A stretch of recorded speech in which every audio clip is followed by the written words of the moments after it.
The rain woke me up, not a polite pat at the window. It was the kind of rain that hammered the road and made the motel signs sway like a pendulum. It sounded like someone throwing gravel against the roof. I remember thinking, in that half-asleep way you think things in the middle of the night, that bad weather always makes everything smaller. People get quiet, streets empty, problems tuck in and wait. Then, between two strikes of thunder, I heard a knock on my door. It wasn't loud, two soft knocks, deliberate. I sat up fast enough to cut the lamp shade with my palm. The clock read 2:14 outside. The rain moved in sheets. I was 15 miles from the interstate, in a motel that looked like it had been built in the 70s and given up half a century ago. My job keeps me on the road towing odd jobs, late-night deliveries. On paper, it's just driving. In practice, it's long hours, gas station coffee, and strange hours at empty diners. I opened the door wearing one shoe and a t-shirt. Water hit my bare foot and poured in like a seagull angry about lunch. Nobody was there. The parking lot was a shining black mirror, full of puddles and neon reflections. A small shape hunched under the awning of the office, a woman, soaked to the bone, hair plastered to her face. She didn't look like the kind of person who should be standing in a motel parking lot at 2 in the morning. She looked like she had been left outside by the world. "Can I help you?" I asked. My voice sounded thin in the rain. She didn't answer for a long time. Finally, she looked at me, eyes so dark I couldn't read them, and mumbled, "My son. He's in the white car. He left the diner. There are things you say automatically. You offer a jacket. You ask if they want a call." I took my flashlight, which I don't usually bring to the door, and shone it toward the highway. A white sedan idled far down the access road, headlights on, windshield smeared by the rain. The woman pointed. "That one," she said. When I walked over, the car was empty. The doors were locked. The keys were on the center console, and the interior light was on. Someone had clearly been inside. There were wet shoe prints on the passenger floor and a small paper cup with lipstick on the rim. But no person, no footprints leading away from the car. The rain had erased any tracks within seconds. "Maybe he went to the diner," I said. The diner was 2 miles up the road, a place that stayed open late for truck drivers. "I can drive you." The woman shook her head and swallowed. "They won't let me in." "I can't, I don't." Her voice broke. I should have called someone, some county cop on a long overnight shift. Instead, I sat in the car for a while, engine idling. It felt like something circular and heavy was moving through my chest, an old rusted pulley turning. When I came back to the parking lot, the woman was gone. The white car was still there, headlights fixed on the same point on the road. I tell you this because that night was the first time I noticed the pattern. Maybe you'll think I'm grasping at coincidences. I would have once. But there are things that repeat until they're not coincidences anymore. And rain is one of those things. After that, I started keeping a list on my phone. Not because I wanted to, but because Because once you start seeing the same shadow twice, you start looking for the third time. If you've ever kept notes on bad nights, you know the itch. It's part fear, part compulsion. Storm, 2:14 a.m. motel. Woman, white car, no trace. A week later. Storm, Route 9, gas station. Kid at pump claims he saw a man in the ditch.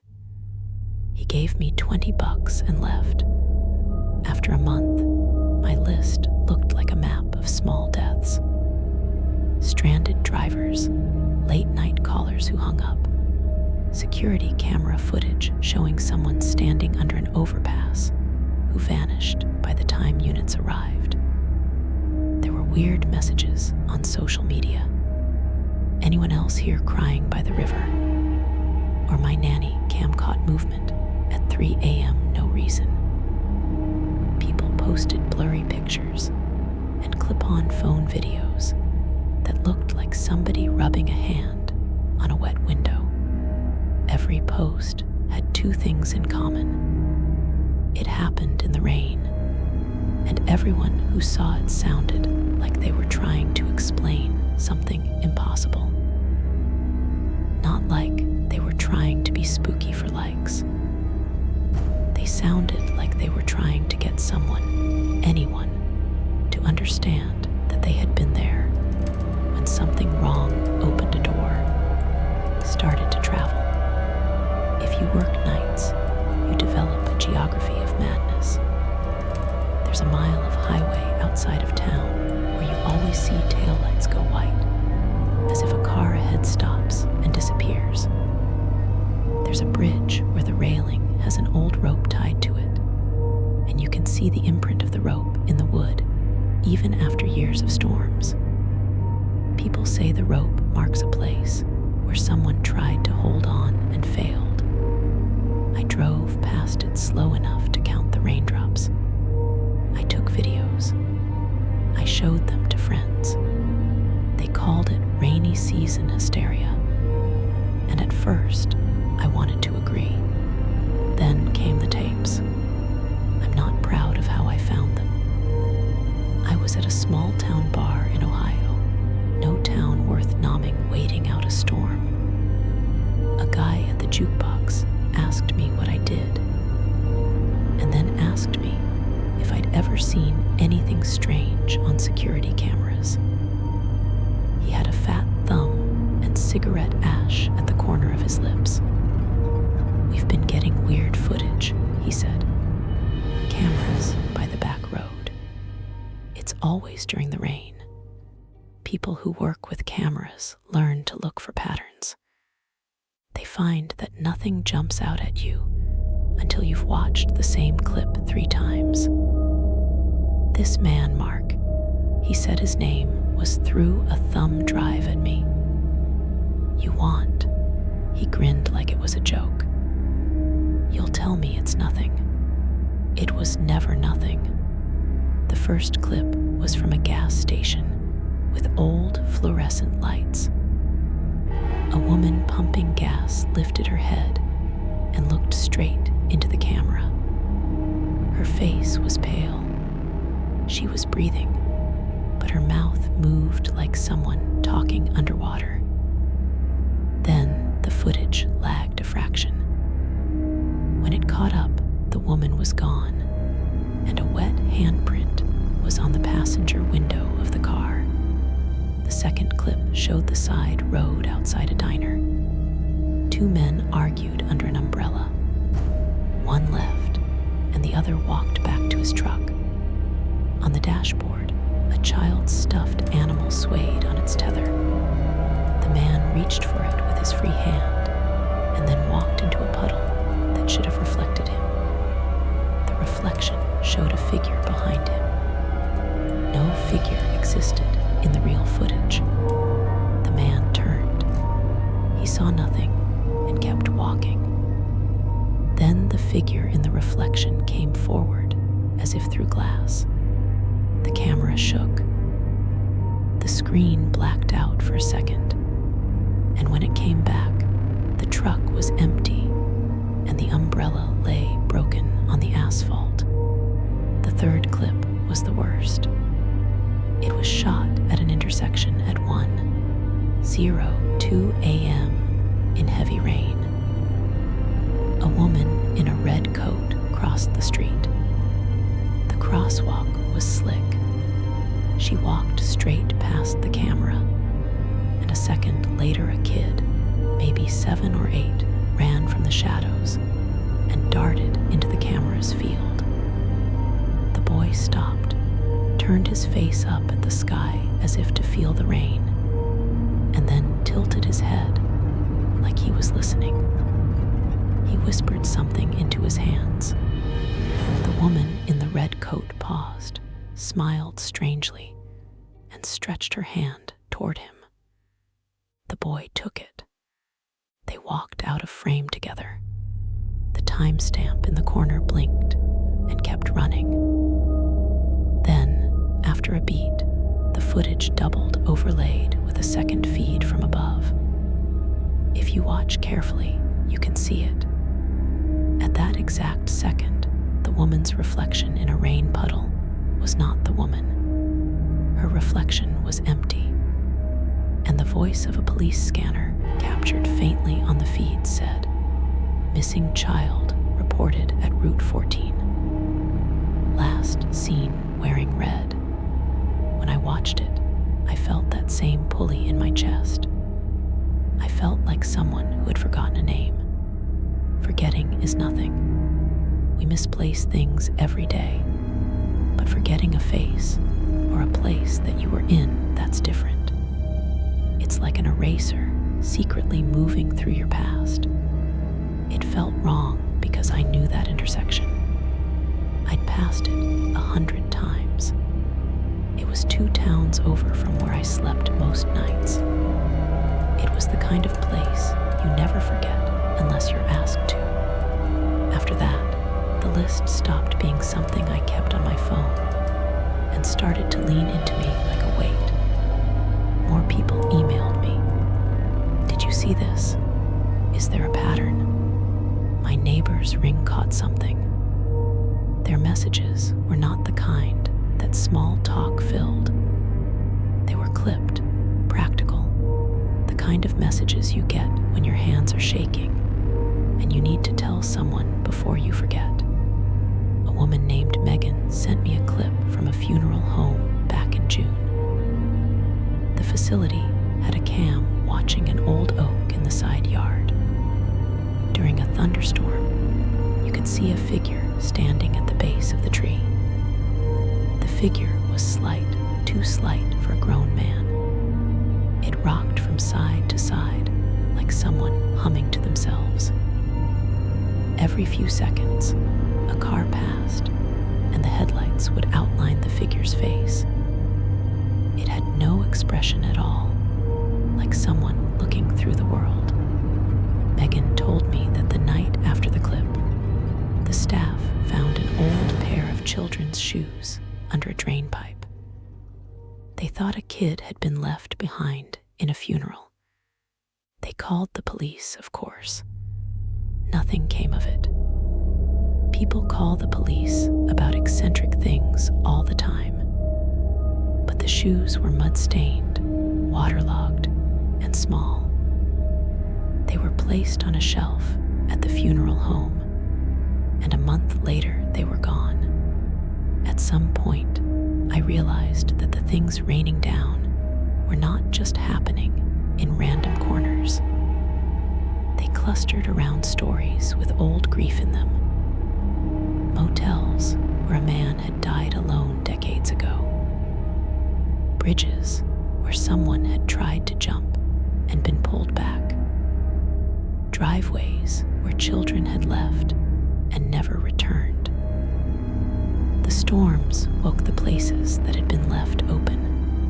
Maybe I should have left it alone. Maybe I should have told myself that people are prone to find patterns in static. But I didn't. Instead, I drove to the places. There is a regional hospital 2 towns over from the intersection, more like a big clinic. was towing a delivery there one midnight when the rain came down so hard the wipers skipped. The parking lot was nearly empty, but the ER lights burned like veins. Inside, a nurse I'd known from earlier runs, Emily, was finishing a shift. She had her hair pinned up in a messy bun and the look of someone who hadn't slept for 2 days. She told me that every time it rained, she'd feel cold breath on the back of her neck in the stairwell. There were scuff marks on the wall on the second floor landing. The scuffs didn't belong to anyone currently working there. They were old. The security footage caught a silhouette some nights, standing on the landing long after the staff had left. That stairwell used to be above the old chapel, Emily said, lighting a cigarette behind the building, because hospital rules do not extend to the weather. Years back, a kid fell down those stairs, and well, they never found all of him. She looked at me like I had asked if it hurt when a paper cut becomes infected. When the rain is that loud outside, you notice everything small inside, like a dollhouse. I asked her for the footage. She hesitated, like everyone hesitates when some small thing bites. Then she passed me a link. At first, it was just a static camera on the landing. Then a janitor came in and left. After midnight, the camera pixelated in the pattern rain makes on old lenses. For a second, the frame blurred, and then cleared to show the landing empty. A second later, a child's voice, so quiet I'd have sworn it was in my head, said, "Don't go." It sounded like the echo of someone speaking into a glass jar. The janitor's shadow turned, though there was nobody there. I watched the same clip 3 times. On the 4th time, I scrubbed forward and saw the janitor's hand tremble as he reached the railing. He touched something cold on the back of his neck and screamed. He ran off screen without his keys. The screen blacked out. Cameras sometimes glitch. We can blame technology for a lot of things. We like our explanations. They make us feel safe. But when you start to track a pattern, you see the same little lies over and over. The same human slip. The same empty reflection. The next week, I was on Route 14 again, because the intersection video had burrowed into me. I went to the diner. It was one of those places with vinyl booths, pie under a glass dome, and a coffee machine that had seen 3 presidencies. The waitress, Kathy, knew me from bringing in trucks. She made me a coffee and slid a stack of local newspapers at me. I sipped and watched the rain smear the windows like paint. "People talk," she said, wiping down the counter. "They say kids get taken during storms." She didn't say it like it was a rumor. She said it like a neighbor reminding you to lock your doors. "You believe that?" I asked. She shrugged. "A lot of weird things happen around here. Folks don't like to say the wrong thing, but we all remember the Turner boy. Rainy night. He never came back from the corner store.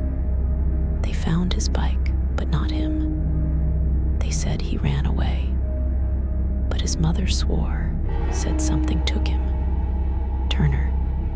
The name lodged in my mind because it matched an old file I'd seen flicking through a police database years ago when I was younger and more reckless. A missing child, summer of '99. I remembered a woman's voice on a voicemail, crying into the phone. She said the police had looked everywhere. They had grid-searched fields and called in divers. Nothing. The file closed with a shrug. I asked Kathy about the corner store. She pressed her lips together. No one goes there much now. People still bring flowers sometimes. On rainy days, she said. I drove to the corner store anyway. The building was small and sagging. The owner, a man named Carlos, let me in because he liked to talk to strangers when business was slow. He remembered the Turner boy. He remembered that it had been raining the night the boy vanished. He pointed me to a back alley where there was an old drain pipe that leaked into a gutter. We used to tape candy wrappers to the inside of the drain, he said, dusting a shelf. Kids thought it was a treasure. The drain was full of leaves. There was nothing special about it, except the way water made the metal slick and black. But when I reached down to touch the pipe, my hand came away with something small and sticky. A child's shoe, muddy, waterlogged, and small. I turned it in my fingers. It had a little star on the side. I felt my mouth go dry. I remembered Megan's story, the funeral home, the shoes that disappeared. I called the sheriff. The man who answered sounded weary and like he had stopped being surprised a long time ago. He came out with 2 deputies and flashlight beams that skated across the rain. They took the shoe, checked the serial numbers secretly. There aren't serial numbers on kids' shoes, I know, and took statements. The family line was cold for years. The sheriff asked me if I wanted to file as a witness. I said yes. 3 days later, the story blew up on a local forum. People remembered other items found after storms. A small toy car behind a diner. A hair ribbon under a bench. Someone dug up an old community board thread from 2002. Heard crying at the river, it said. Sounded like an infant. Nobody had taken it seriously then. I started sleeping less. It was not from fear so much as from the relentless clicking in my head. Who is this thing, if it's a thing? What does it want? Is it hunting, or is it grieving? The two feel dangerously similar when you're stuck in the middle of a storm. You should know I used to fix cars. I know how things break and why they break. I used to tell myself that if something couldn't be explained, it was because I didn't look hard enough.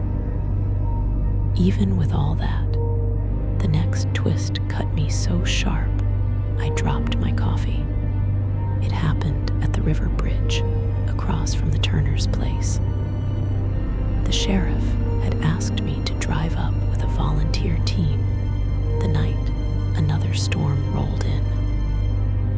We stood under the bridge, with rain plastering us to the bone.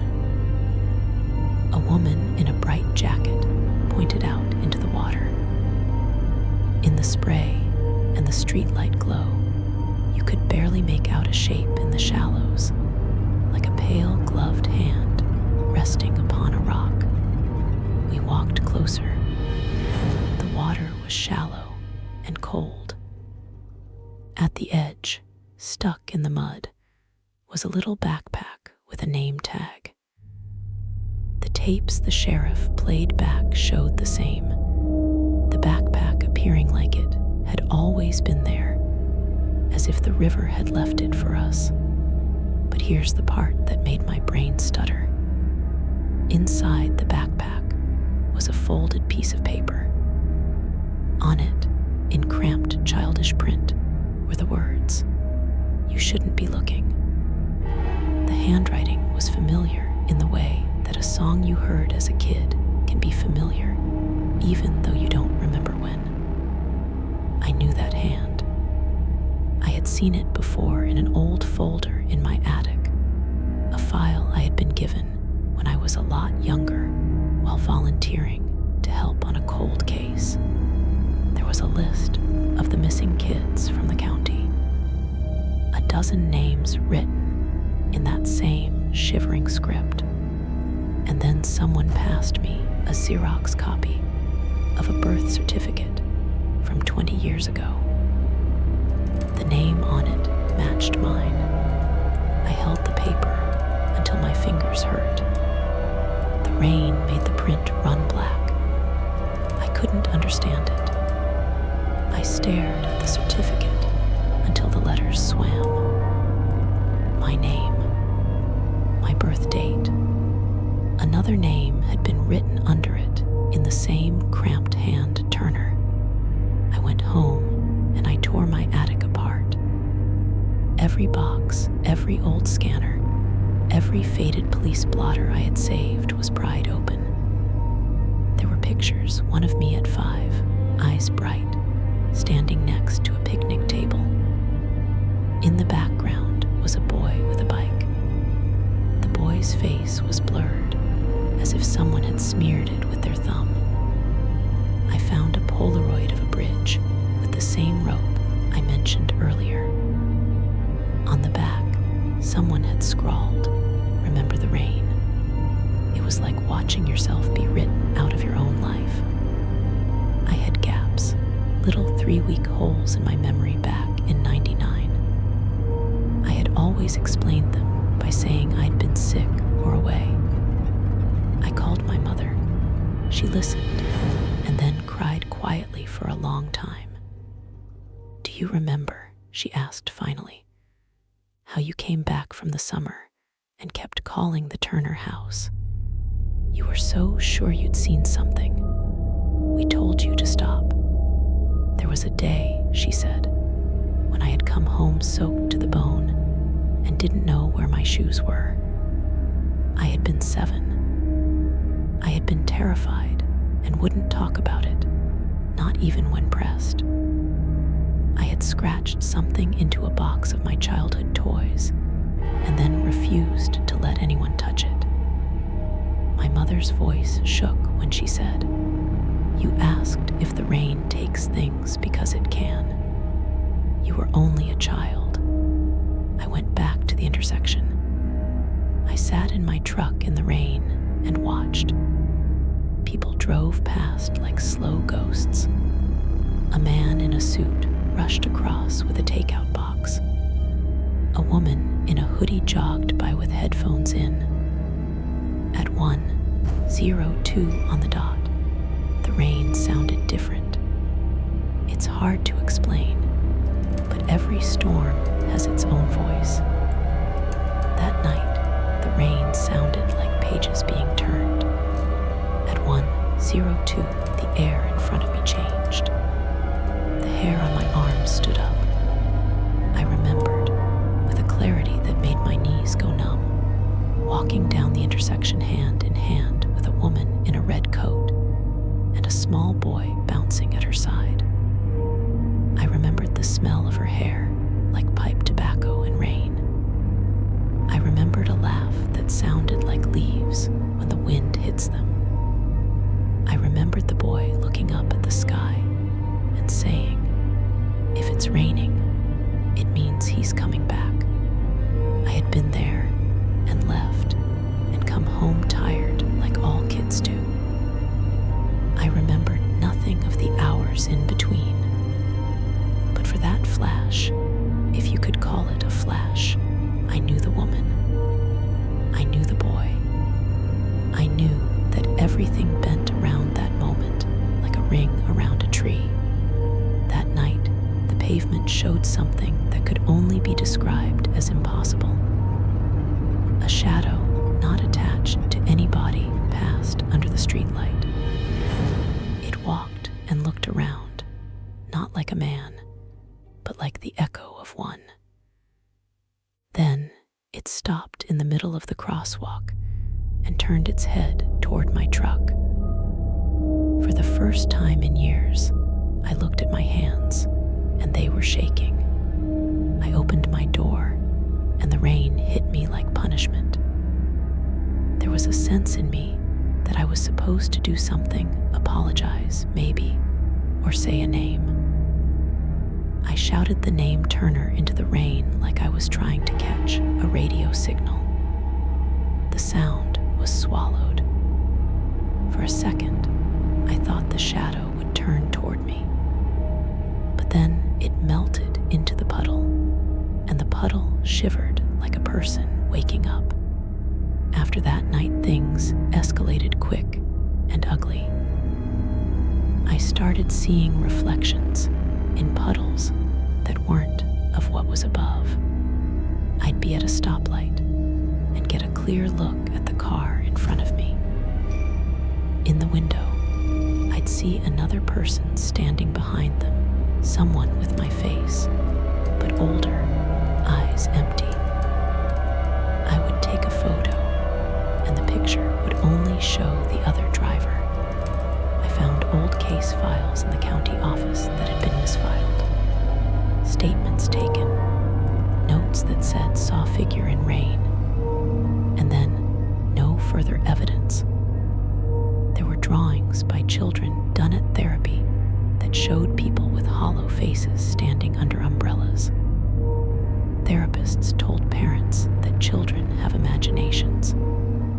Cops told families that sometimes missing persons are found, but sometimes not. The thing that tied them together, the thing I couldn't shake, was the rain. The town called it a curse in whispers. People chipped crosses into their doors and hung rosaries in cars. Others laughed it off. The sheriffs kept their reports sanitized. But for those of us who watched the footage, who found the shoes, who stood at the bridges, it felt like we were dealing with something that had a routine. It came with water, and it came to places where grief had been left open like a wound. The climax of all this, if we can call a climax, that happened in a motel much like the first one. I was exhausted, and it started to go off the rails. I had been sleeping during the day and driving at night. My hands were always damp. At 2:14 a.m., it rained so hard it smudged the world behind the glass. The knock at my door came quick. 2 soft raps. I opened it to find the woman in the red coat. Not soaked this time. Dry. Her smile was wrong, a smile that didn't reach her eyes. Behind her, a child stood with a bike that had a missing wheel. "You shouldn't have looked," she said. It is strange when someone says something that fits a hole inside you. I wanted to shout at her, ask why she took them, what she wanted, who she was. Instead, I asked the obvious, "Who are you?" She tilted her head, and the rain made halos around the motel sign. "You were always good at finding things," she said. Her voice carried like it had been recorded and played back in a hollow room. "You just forgot. There are a few moments in life when your own head betrays you." For a flash I saw, like an X-ray, a pile of old photographs stacked in no order. My child's handwriting on a scrap of paper. A bike missing a wheel. A boy eating pie in the diner. A man in a rope on a bridge. My hands trembled, and the motel room seemed to breathe. "Why?" I asked. She smiled slower, and the child in the doorway took one quick step forward like a tide. "You You asked me to, she said. You promised you would come back on rainy nights. I felt my throat close. I remembered clear as a bell that long ago afternoon. I had been 7. I had followed a woman and a boy to the bridge, curious in that brave, horrible way children have. I remember being told not to cross by the city cop waving his flashlight, but my feet had gone across anyway. Something had happened, something I could not see and would not let me remember. I had gone home and found my house emptied of the memory. Things were put back, people reassured, boxes labeled childhood moved into corners. But there had been a promise, a bargain, a childish oath. I did not know. You left, I said, voice small. You left them. The woman in red did not look offended. She looked tired. She cocked her head like someone trying to hear a whisper they'd heard before. You left first, she said. You left because you could. Those words landed like fists. I remember the sudden animal panic that made me lunge, grab the threshold, and try to drag her inside. The child took one step, then vanished like the breath off a car window in winter. The woman laughed. It wasn't a mean laugh. It was a laugh like a person remembering a pattern. You wanted answers, she said. You wanted to put them in boxes. You wanted to be the one who found them. We let you find us. We let you take a look at the puzzle. But children are little. They make promises they don't have to keep. You were a child who wanted to be brave.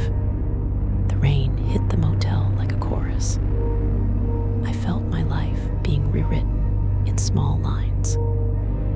The things I had filed away were being taken out and shown to me. The missing weeks came back in flashes of sensory fragments, my shoes in a ditch, the smell of a tire, a child's laugh, my mother calling my name like she had been left waiting forever. I had a memory of keeping one of the shoes under my bed. I had a memory of writing a note and folding it into a plastic soldier. The shock of realizing that items I had found as a child were the very items I'd been looking for now was like opening a wound and finding the old scab inside. I had been both seeker and source. I had asked the question and then forgot that I had asked it. I had been the one who left things out for the rain to find. I had been the boy who had promised, perhaps to himself or to something else, that he would come back on rainy nights. In doing so, I had provided openings, like windows left unlatched. You set the rules, the woman said. You made the bargain you thought would be a secret. But secrets, like water, they find a way out. Her hand brushed my cheek. It was cold and smelled like pennies. Then her face turned to ash, and the motel room was full of a dozen faces. Small faces from old photos, the Turner boys' bike, the janitor's scream, the little shoes. My vomit hit the carpet. The world unrolled into a film where the same minute replayed.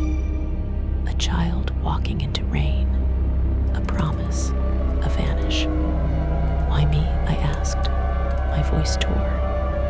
Because you were the one who could forget, she said. Because you were the one who came back to look, while everyone else kept living. She stepped back. We don't take everyone. We take the ones who leave pieces. When the storm ended, it was not with calm so much, as with a sucking silence. The woman in red was gone. The kid's bike remained, wheelless, as if it had always been. The door to my motel room stayed open, and in the hallway beyond, a neighbor opened his door, blinked, and closed it as if he had not seen the water spilling in. I left everything to the sheriff. I told them what I knew. I told them what I could remember. The paperwork stacked up like leaves. They closed the case with a file number. They told me not to talk about it too much. They asked me to get help. Do I regret looking? Sometimes. The cost of knowing is a weight you carry. I see small things now and I flinch. A kid leaving a bike. A woman at the counter. A puddle that doesn't show your reflection. I keep finding shoes in odd places. Once, on a rainy morning, I found a tiny sock tucked under my windshield wiper like a gift. I still have it in a box. I don't know why.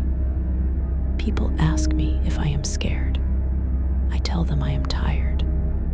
There's a final detail I need to tell you, because this is how these things spread, by the smallest nudge. A week after everything, I found an old note folded in the back of a drawer. It was written when I was 7. It said, in huge childish letters, "If it's raining, it's coming. Feed it with things you forget. If you take anything from this, take this. Rain remembers. It collects. It finds the things we drop on purpose and the ones we drop by mistake. It doesn't care whether your boxes were labeled or left open. It visits places where grief is left loose, and it listens to the promises children make when they don't know what they're bargaining away. I still drive at night. When it storms, I pull over and watch. I keep an extra pair of shoes in the back of my truck and a note in my wallet because words help sometimes. If you live in a town with a bridge or a corner store, lock the drain pipe maybe. Close the wound where you can. Be wary of empty reflections. And if you ever hear a soft knock during a downpour, do not open the door wearing your shoes, because sometimes the bargain wants payment, and sometimes the payment is your memory. This morning it rained. I found a wet shoe by my door. It had a star on the side.